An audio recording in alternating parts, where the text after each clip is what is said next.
2G ஸ்கேம்லாம் என்னப்பா பெரிய scam? அதை விட தமிழகத்துல டாஸ்மாக் ஊழல் நடந்திருக்கு தெரியுமா? இப்படி சொல்ற மாதிரி தான் இப்போ தமிழக அரசியல்ல டாஸ்மாக் ஊழல் தாங்க பெரிய பேசு பொருளாக மாறி இருக்கு. இன்னைக்கு நம்ம வீடியோல இந்த ஒரு விஷயத்தை பத்தி தான் பார்க்க போறோம். இதுக்கு முன்னாடிலாம் டாஸ்மாகை பத்தி சின்ன சின்ன குற்றச்சாட்டுகள் தாங்க வந்துட்டு இருந்துச்சு.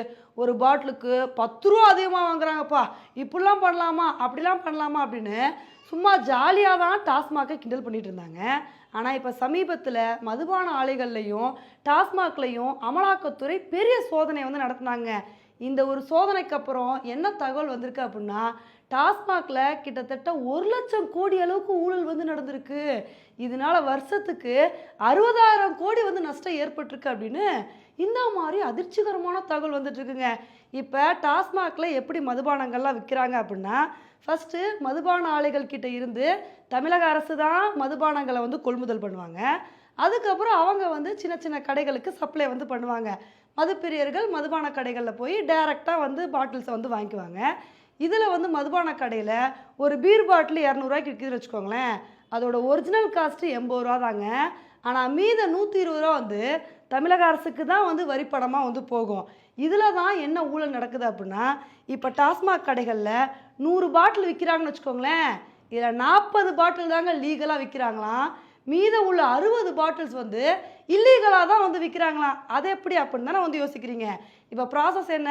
மதுபான ஆலையிலேருந்து தமிழக அரசு கொள்முதல் பண்ணி அவங்க தான் சின்ன சின்ன கடைகளுக்கு சப்ளை பண்ணணும்.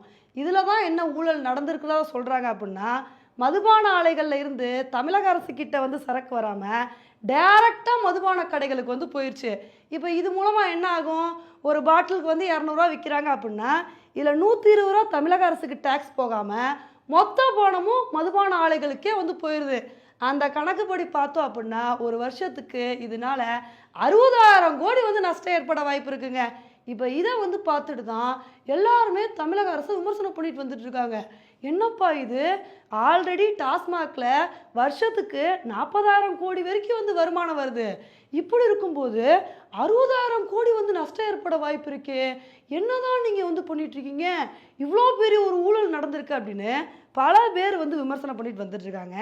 இதுல ஒரு சில பேர் என்ன கேள்வி எழுப்புறாங்க அப்படின்னா, நீங்க இந்த மதுபானங்களை 3 கம்பெனிஸ் கிட்ட இருந்து மட்டும் ஸ்பெசிஃபிக்கா வாங்கும் போதே தெரியுது இதுல ஏதோ உள்கூத்து இருக்குன்னு. ஏன்னா நீங்க மதுபான பாட்டில்ஸை எந்தெந்த கம்பெனிஸ் கிட்ட இருந்து வாங்குறீங்க? எஸ்என்ஜே, கால்ஸ், அக்காடுன்னு சொல்லி இந்த 3 நிறுவனங்கள் கிட்ட இருந்து தான் வாங்குறீங்க. இந்த 3 நிறுவனங்களோட ஓனர்ஸும் திமுக கூட கொஞ்சம் க்ளோஸாக தான் வந்திருக்காங்க.